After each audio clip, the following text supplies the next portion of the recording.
Você já assistiu alguns vídeos no nosso canal e simpatiza, gosta do tema que nós desenvolvemos? Então se inscreva lá para dar uma força ao nosso canal, dê like e, se possível, se torne membro e veja como é fácil contribuir para que nós possamos continuar existindo, produzindo vídeos e contribuindo para a elevação da consciência coletiva do nosso planeta.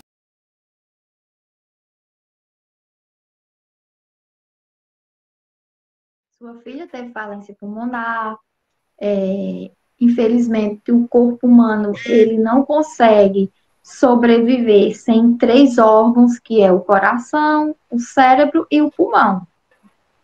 E são três órgãos difíceis, acho que se eles parar, não tem como a gente segurar, não tem.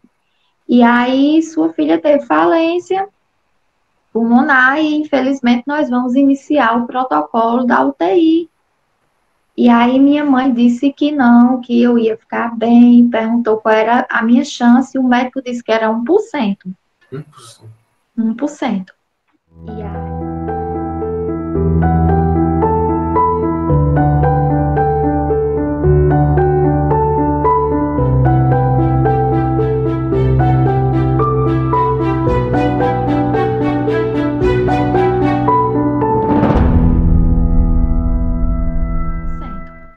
E aí ela disse 1% para vocês, né? Porque para Deus vai ser um milagre. Vocês vão ver, ela vai sair daí.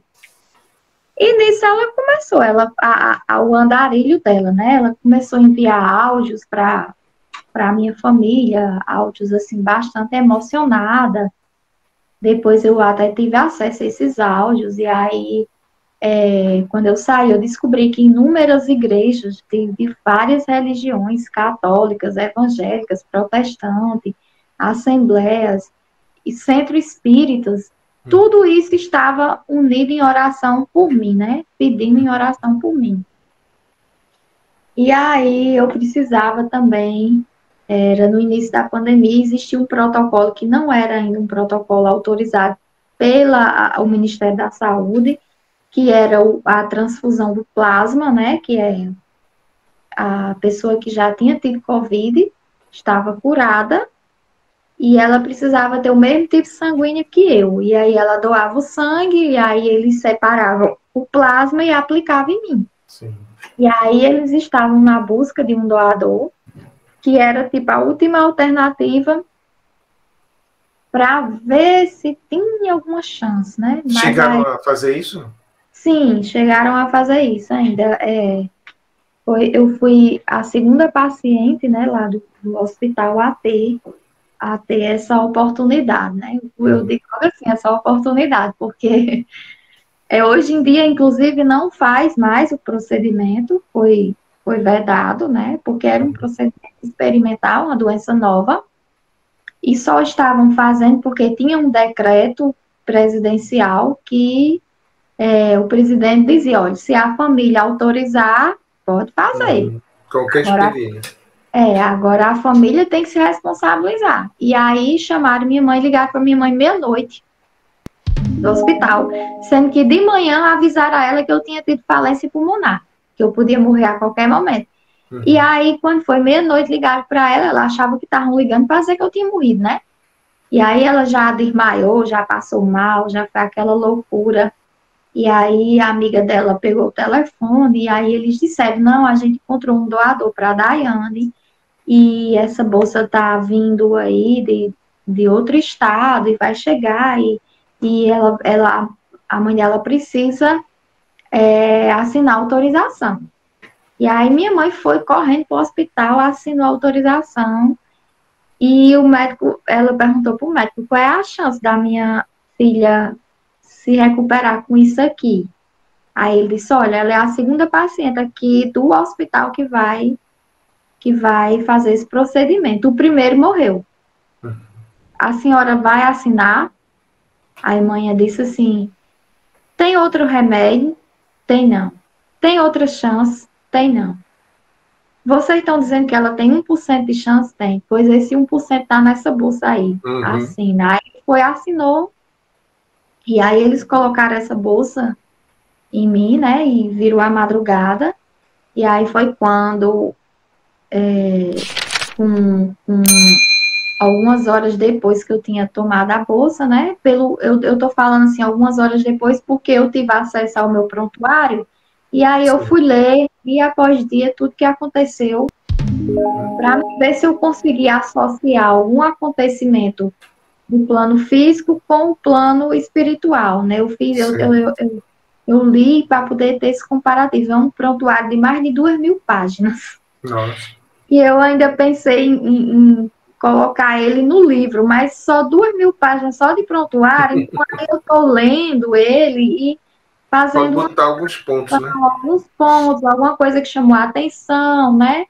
E aí eu tô tentando fazer essa seleção aí, até para as pessoas ver a veracidade do quadro clínico que eu estava, né? É. Porque é um quadro de uma pessoa totalmente desacreditada, que foi dada como morta, inclusive aqui na minha cidade, as rádios locais anunciaram que eu tinha falecido, que nesse Sim. dia da morte, da falência pulmonar, eles já anunciaram como se eu tivesse morrido e tal, Sim. e aí foi um choque muito grande, todo mundo se comoveu. Aqui foi um clamor dentro de Cajazeiras. Eu sou muito agradecida a Deus, primeiramente, e depois a todas as orações que fizeram por mim, porque realmente, depois que eu li o prontuário, eu tenho plena convicção que se existir um milagre, está aqui falando com você nesse momento, É porque verdade. inclusive, quando eu vim para a enfermaria, que eu conversei de fato, né, pela primeira vez com o médico que cuidou de mim, doutor Alexandre Araruna, e aí, quando ele entrou, minha mãe disse, olha, Daiane, esse aqui é Alexandre Araruna, quando você foi entubada, a gente chamou ele para vir ficar lhe cuidando de você e tal, ele já era médico do hospital, mas ele não estava no seu quadro, a gente convocou ele para ficar exclusivamente com você. E ele é um anjo agora nas nossas vidas. Aí eu olhei para ele assim, assustada, eu disse, doutor, muito obrigado pelo senhor ter salvo minha vida. Aí ele me surpreendeu mais ainda foi a resposta dele. Ele disse, não, não me agradeça não. Aí eu disse, por quê, doutor? Ele disse, primeiro você vai agradecer, ó, a Deus. Eu fui só o instrumento dele. Uhum. Não está na hora ainda de você saber tudo o que se passou com você. Mas quando você sair daqui, nós vamos tomar um café e eu vou contar tudo para você. Uhum. Aí eu, não, mas me diga o que aconteceu. Ele disse, você já viu falar no iceberg? Eu disse, já, né? Aquele gelo que vem do mar, né? Aí ele disse, pronto. Tem a pontinha do iceberg? Aí eu, sim, se você tava lá naquela pontinha assim, ó, do iceberg, tava caindo. Você tava caindo lá na pontinha do iceberg. Você não tinha escapatória. A medicina não ia lhe trazer de volta. Quem lhe trouxe de volta foi um milagre. Uhum. Aí eu fiquei assim olhando para ele, porque assim, na hora que ele falou, um dia depois que eu saí da UTI, né, que eu já estava na enfermaria, eu fiquei assim, eu disse, meu Deus, eu trabalhei 1 ano e 8 meses no hospital, com vários médicos, e eu sempre vi os médicos querem ser os deuses do hospital, se vanglorizando, sabe, eu que fiz, fui eu que salvei fulano, se não fosse eu, fulano tinha morrido, e eu vi isso aí, desde a faculdade até a experiência que eu tive como farmacêutica hospitalar no Hospital Infantil daqui de Cajazeiras. E aí eu vi um médico altamente renomado, o melhor da Paraíba, um dos melhores do Nordeste, melhor pneumologista, mais procurado, olhar para mim e dizer que não fui eu. Uhum. Aí eu fiquei assim, eu disse, tô passada amanhã com esse médico. Ele foi muito honesto, né? Ele foi muito honesto, ele foi muito gentil, ele é uma pessoa altamente espiritualizada. Uhum. Essa é a definição dele. Ele é um médico, mas ele é, assim, altamente espiritualizado.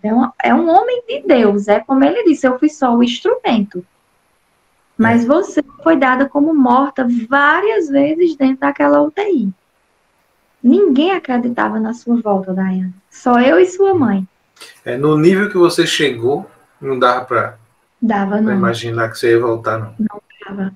É tanto que ele disse que quando eu acordei, que avisaram para ele, ligaram para ele por volta de 6 da manhã, dizendo que a paciente do leito tal acordou. Aí ele disse, Daiane? Aí, sim, doutor, ela acordou. As enfermeiras querem saber se pode dar um banho nela. Aí ele disse, eu estou indo para o hospital, aguarde eu chegar.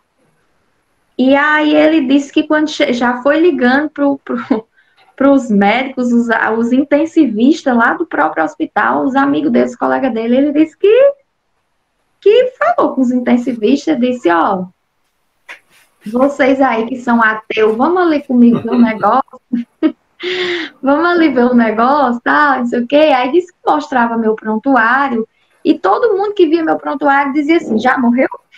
Já morreu? Uhum. Aí ninguém acreditava, e aí eu até brinquei, eu digo, esses médicos aí, esses intensivistas que era ateu, doutor, nenhum é mais. Agora eles são obrigados a acreditar em Deus, porque pelo que vocês estão me dizendo aí que eu passei, pelo que eu sei que eu vi, umas coisas que vocês estão pensando que eu tô doida, mas eu não tô. Aí, não, e o bom foi que ele disse, eu acredito em você. Ele disse, eu acredito em você. Aproveitando que você falou nisso, essa questão assim, vocês pensam que eu sou doida, eu não sou? Eu me lembro que na live anterior você disse que uma das suas amigas, que depois você identificou que foi ela que foi lhe ajudar, porque ela falou alguma coisa que ela fez e você depois conectou o que ela tinha feito com o que tinha acontecido. Parece que naquele momento que estava salvando ali, remando naquela água, né? E, se não me engano, o Anderson também chegou a fazer uma conexão do trabalho que ele fez lá com alguma coisa que aconteceu. Você podia falar nesses dois pontos aí? Posso. Na verdade, foram 3 confirmações que eu tive do que aconteceu lá, assim, nítida, porque, como eu disse a você, até eu cheguei a acreditar que eu estava louca. No início, eu não conversava sobre isso, sobre essas cenas que aconteceu comigo, eu não falava para ninguém, porque eu tinha medo do que as pessoas iam dizer. Quando eu tentava falar alguma coisa lá dentro do hospital, até minha própria mãe achava que eu estava ficando doida. Então, aí eu resolvi... Ela queria que você esquecesse essas coisas e voltasse para o mundo real, né? E minha filha, esqueça isso, você sonhou, um pesadelo, tire isso da sua cabeça, pelo amor de Deus, não fique falando essas coisas. Ela sabe, há aquela preocupação também de mãe, né? Só que aí, depois que eu saí do hospital, eu comecei a querer entender o que estava acontecendo comigo. Porque depois que eu saí, muita coisa mudou na minha vida e eu não sabia entender o porquê de tanta mudança, de mudanças tão rápidas, tão repentinas. E aí nós saímos já em agosto, né? Eu tive alta no último dia de julho, acho que 29, 30 de julho, uma coisa assim. E aí no dia 3, 4 de agosto eu voltei para a minha cidade. E aí nesse período que eu estava aqui, eu comecei a Você estava onde? Esse hospital que você foi? Foi em João Pessoa. Eu fiquei no hospital Urquiza, no hospital da Unimed de João Pessoa. Sim. Eu estava lá. E aí as coisas começou a se conectar, né? Como assim? Aí nós estávamos num ano eleitoral, e aí nós estávamos em plena campanha eleitoral, e aí fomos a um sítio aqui perto. Quem é do interior sabe como é as campanhas eleitorais no interior, né? Eu acho que você conhece Cajazeiras, sabe como é, né? É uma coisa assim, as pessoas têm o prazer de convidar os políticos para ir comer uma galinha na minha casa, não sei o quê. E aí, em uma dessas galinhas que a gente estava, na zona rural de Cajazeiras, uma pessoa chegou para mim, e aí perguntou como foi a sua experiência no hospital, tal. Você lembra de alguma coisa? E aí eu comecei a contar alguma coisa, porque quando a pessoa me perguntava, aí eu dizia. Agora, eu chegar falando, eu não chego, porque eu tenho medo que as pessoas vão reagir, né? Como vão reagir? E aí essa pessoa perguntou, e aí eu comentei alguma coisa. E aí uma colega minha de trabalho que estava do meu lado, olhou para o outro colega de trabalho que estava do meu lado, os dois são espíritas do Sirineus do Caminho, e disseram assim, nossa, ela falou assim, Paula, falou assim para Cleilson, nossa, o atendimento que Zelma fez para a Daiane foi bem isso mesmo que deu. Porque eu falei lá na casa que a gente estava, no sítio, que a sensação que eu tinha era que tinha uma pessoa em cima de mim, me sufocando, me apertando, né? Eu não falei exatamente daquele homem que eu vi que era metade homem, metade cavalo, porque esses detalhes eu prefiro não dar numa conversa assim esporádica, porque as pessoas não vão entender, né? Então eu só disse, não, a sensação era que tinha uma pessoa o tempo todo me apertando, e eu não conseguia sair, era mais ou menos isso, eu acho que era por isso que meu pulmão foi à falência pulmonar. E aí, quando eu falei dessa questão, que eu sentia como se tivesse uma pessoa sufocando, a Paula, que trabalha comigo, ela comentou e disse, bem parecido com o atendimento que Zelma, que é outra amiga nossa, fez para você. Aí eu fiz atendimento? Como assim atendimento? O que é isso? Aí ela ficou assim, olhando para a Cleilce. Cleilce, ela não tá sabendo de nada ainda, não. Aí Cleilce, não fale nada, não sei o quê. Aí eu, meu filho, agora vocês vão me dizer. O que foi que vocês fizeram, hein? Não, Daiane, a gente não pode dizer, não sei o quê. Aí Paula, ai, Daiane, me desculpa, eu pensei que tu já sabia, porque já tem bem uns 2 meses, ou quase 3 meses que tu saiu do hospital e tu ainda não tá sabendo. Eu digo, não, tô não. O que foi que aconteceu? Ela, não, a gente não pode dizer não, você tem que conversar com Zelma. E aí eu disse, pois eu vou voltar para Cajazeiras agora, eu vou direto na casa dela. Eu fiquei tão curiosa que aí eu já fui ligando para ela no meio do caminho. Mulher, falaram aqui que tu fez um atendimento para mim. O que é esse atendimento, hein? Eu não sabia o que era, né? Eu fui perguntar, o que é um atendimento? Aí ela, Daiane, pelo amor de Deus, quem foi que te disse isso? Me desculpa, me perdoe, eu sei que você é católica, me perdoe, mas eu só queria o seu bem, eu só queria ter um direcionamento de como eu iria orar por você, o que eu ia pedir na oração. E aí eu disse, não, você vai me dizer o que é isso aí, porque eu não sei o que é. Eu agradeço todo tipo de oração, mas eu preciso que você me diga o que é esse atendimento. Ela disse, você está preparada para ouvir? Eu disse, estou. Aí ela disse, olha, o atendimento é um atendimento espírita, eu sou espírita, e eu fui na casa espírita, o Sirineus do Caminho, no dia que você foi entubada, e eu pedi para um médium que trabalha lá, Anderson, fazer um atendimento e ver o que era que estava acontecendo com você, se você tinha chance de sobreviver, e não sei o quê, e não sei o quê, e começou a explicar. E eu disse, minha filha, e o que é que isso tem a ver com a história do homem me sufocando? Aí ela disse, você tem coragem de ouvir, o atendimento foi gravado, eu tenho áudio. Aí eu disse, eu não tenho coragem, não. Eu quero. Mande para mim agora. Aí ela mandou o áudio. Quando eu ouvi o áudio, eu fiquei estática. Eu fiquei assim, em choque. E querendo saber quem era essa voz dessa pessoa que estava fazendo o atendimento, que era o Anderson, que eu não conhecia.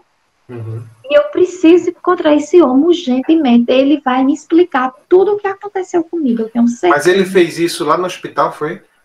Junto de você? Ele fez o atendimento aqui no Sirineus do Caminho, aqui no Núcleo Espírita de Cajazeiras. Essa gravação que fizeram não foi no hospital, não? Foi no núcleo? Não, foi no núcleo. Ele gravou o atendimento, segundo eles, ele fazia um desdobramento e foi até o hospital, Quando ele chegou no hospital, ele identificou um espírito obsessor que estava sobre mim, me sufocando. E ele falou isso no atendimento. E ele encarnou o espírito. A voz que está é a voz do espírito. Eu tenho áudio. Sim. E toda vida que eu escuto, eu choro. Porque eu não sabia que isso acontecia, né? Sim. E aí ele conversa, o espírito encarna nele e as pessoas Né? Incorpora, né? A palavra certa. Incorpora nele e as pessoas que estão no centro espírita aqui em Cajazeiras, que é Dona Lúcia Siebra e seu Murilo Siebra, o marido dela, começam a conversar com ele e perguntar por que ele está fazendo aquilo comigo. E aí ele diz, e aí foi onde eu me assustei, porque ele repetiu as palavras e o cara que estava me sufocando disse, entendeu? Eu vou sufocar ela até ela morrer, eu vou esganar ela até ela ficar sem ar. E elas perguntaram, por que que você está fazendo isso com ela? Aí começaram a tecer palavras de carinho, para ele, olha, a gente te ama, não faça isso com nossa irmã te ama, tal. Aí ela me matou, ela me esganou. Mas quando foi isso? Aí ele disse, há 3 encarnações. Eu venho procurando ela há 3 encarnações. Sim. E aí ele queria se vingar de mim da maneira na qual eu tinha matado ele, né, há 3 encarnações, que teria sido asfixiado. E aí ele, no auge, é um áudio de 9 minutos, mais ou menos, aí eles ficam conversando com ele e ele explicando.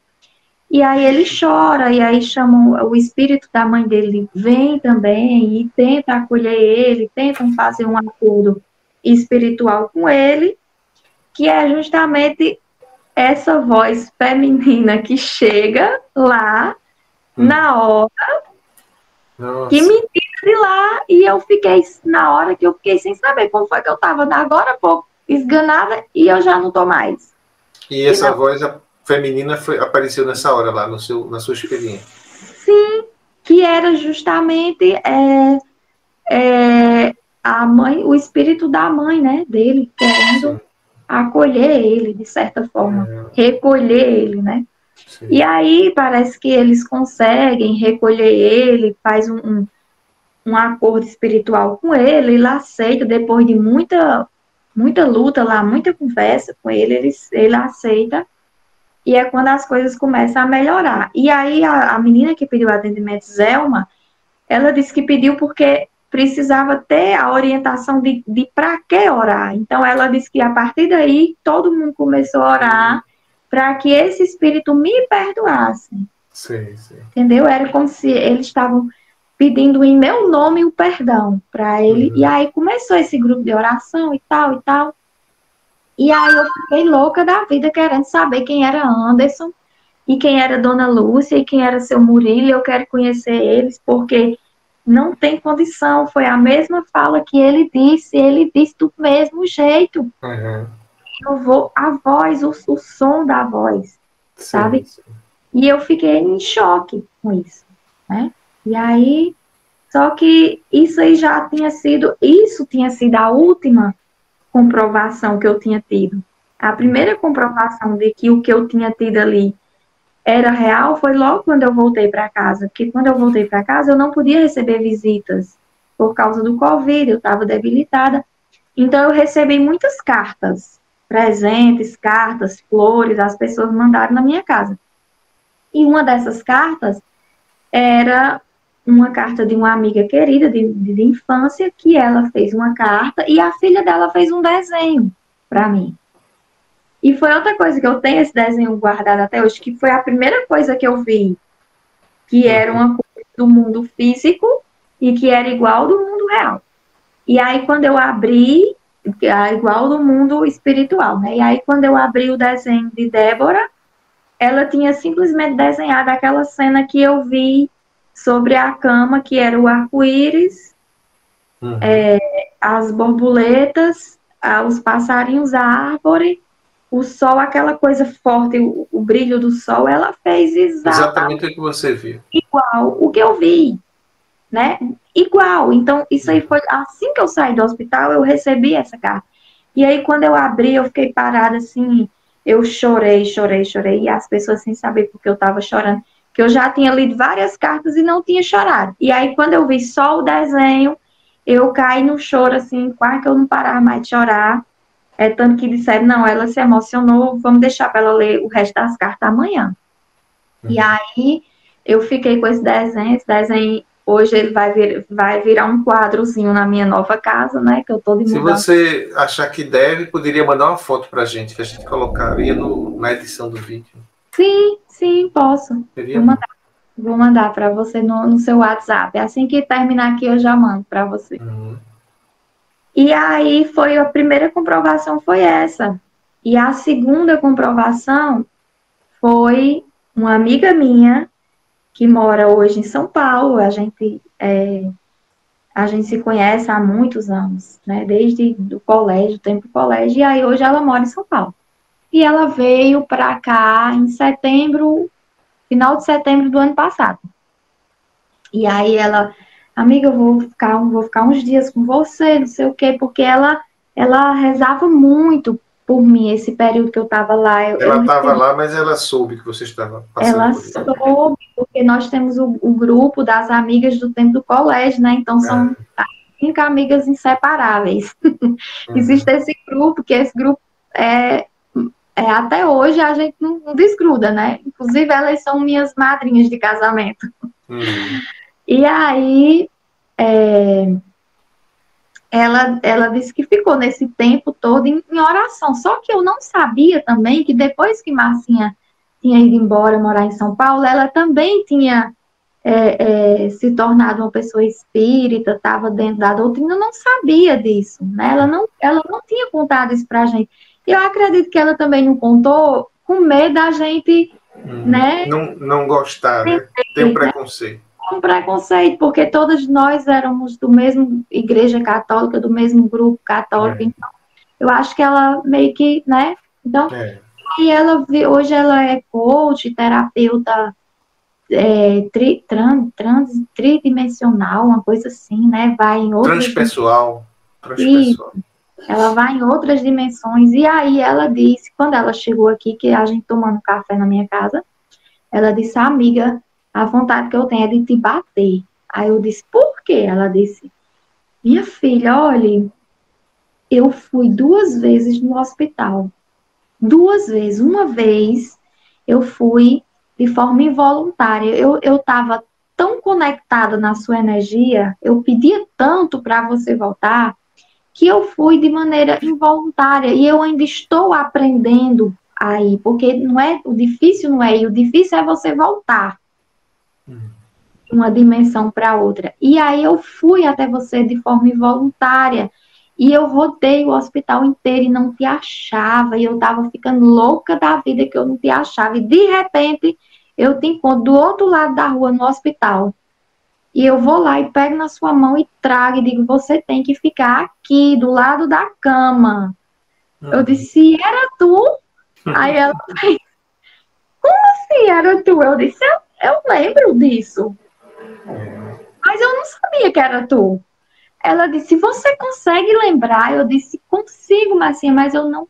Eu juro a você que eu sabia que era uma pessoa que queria me proteger, porque falava assim como você fala, amiga. Amiga isso, amiga aquilo. Mas eu não sabia quem era. Eu cheguei a pensar que fosse Karina, porque Karina, ela surgiu lá também no meu sonho, no meu delírio do nada e me ajudou a navegar numa água lá, cheia de espuma. Mas aí eu vi que Karina não me chama de amiga. Eu fiquei querendo saber. E Karina, eu conseguia ver nitidamente. Já você, eu só conseguia ouvir, eu não conseguia lhe ver, eu só conseguia ouvir. Eu sentia que tinha uma pessoa me conduzindo. Sim. E era exatamente com essa fala que você disse agora. Ela disse, não acredito que você lembre. Eu disse, lembro. Ela disse que ficou quase uma semana com dor de cabeça, porque ela disse que quase não conseguia voltar para o corpo dela. Sim. Ela disse, foi muito difícil, eu quase não consegui voltar pro meu corpo, eu fiquei quase uma semana com dor de cabeça. E ela disse que isso foi logo no primeiro, segundo dia que eu estava entubada, né? E aí, quando foi no dia, na semana, no dia que eu estava para ser entubada, ela nem sabia, ela disse que pediu à mentora dela que levasse ela de novo, porque ela queria me ver. E aí ela disse, quando eu cheguei lá, eu vi que tinha um campo magnético que tinham colocado sobre você. E esse campo estava lhe protegendo e tinha um guardião. Nossa. Aí eu fiz, sim, o quê, homem?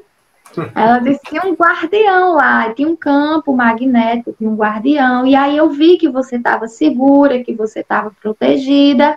E aí eu voltei tranquilamente. Essa segunda vez eu não senti nada, eu fui bem, fui tranquila, voltei rápido, vi que estava tudo ok. E vi que você ia ficar bem. E é tanto que no outro dia eu coloquei mensagem aqui no grupo da gente.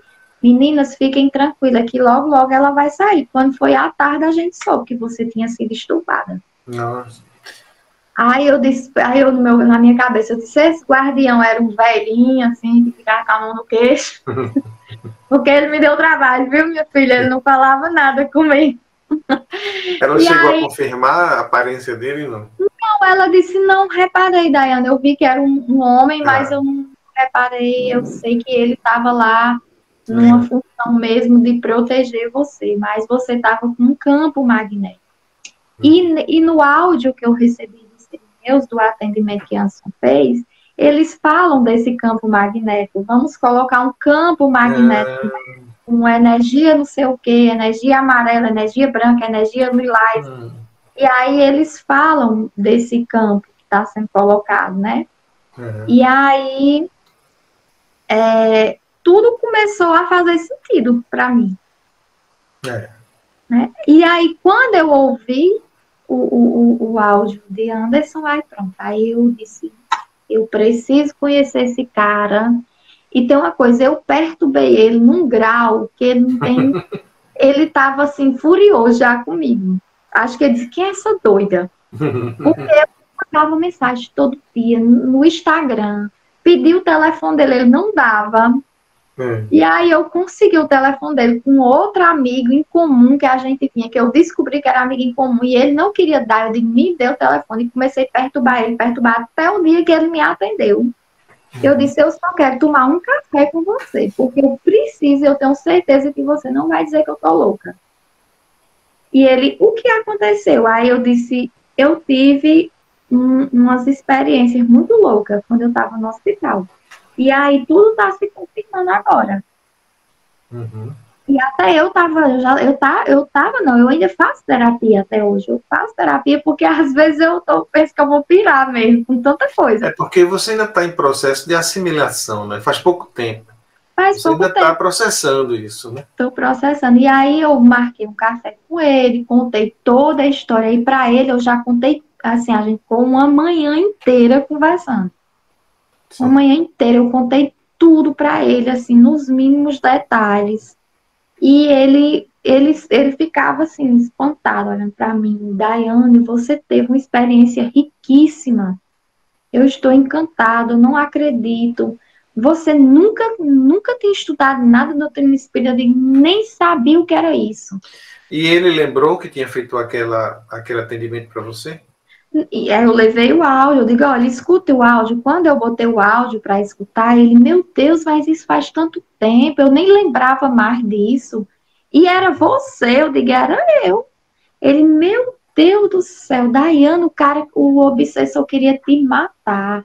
Ele estava te procurando há 3 encarnações. Aí foi explicar, né? Sim. Direitinho, aquela questão que é espiritual mesmo. Sim. Mas aí eu disse, eu até brinco com ele, eu disse, nossa amizade é forçada, porque eu perturbo ele todo dia mesmo, qualquer coisa que eu tenho, uma sensação, uma coisa, eu já mando mensagem para ele, já pergunto. Aí ele já me dá sabe, uma luz. Tenha calma. Inclusive, eu vou colocar aqui na tela um link para a entrevista que você deu no canal dele, porque eu tenho certeza que muita gente vai querer conhecer Anderson, né? E o relato dele em relação a você. Eu me lembro que eu assisti e ele fez uma série de considerações também sobre isso. Então eu vou colocar, quem quiser assistir pode seguir o link. Porque ele fez várias intervenções justamente para tentar explicar, porque o público dele é um público assim, bem direcionado, né? Geralmente as pessoas que seguem ele são aquelas pessoas da doutrina espírita, então são as pessoas que sabem, que entendem. Eu vejo no perfil dele, assim, que são pessoas... Sim. E aí ele ficou fazendo intercalando minha fala com a dele, explicando cada fato, cada acontecimento, para as pessoas assimilar melhor, diferente do que a gente está fazendo agora, né? Uma conversa, e diferente do que no canal da Rosiane também. Porque eu não tenho religião, não sigo nenhuma doutrina, e não sou espírita, mas sou espiritualista, né? Então eu acredito em tudo isso, acompanho, estudo, faço conexões entre todos esses fenômenos, né? Mas não sigo doutrina, não me prendo a nenhuma delas, mas por isso que a gente está aqui desenvolvendo uma conversa, né? E as pessoas que seguem doutrinas e religiões, elas vão fazendo também as conexões dela a partir do que você está dizendo, né? E tirando as conclusões. É verdade. Mas eu acho fantástico esse seu relato, porque ele é cheio de conexões com a realidade. Né? Você provou com o seu relato, inclusive com a sua forma de falar espontânea, natural, mostrando toda a evolução do seu entendimento, né, sobre o que aconteceu com você. Você dá a oportunidade da gente entender como funciona esse mundo humano, né? Porque a gente tem dimensões físicas, como essa aqui, o nosso corpo, mas a gente tem dimensões também espirituais.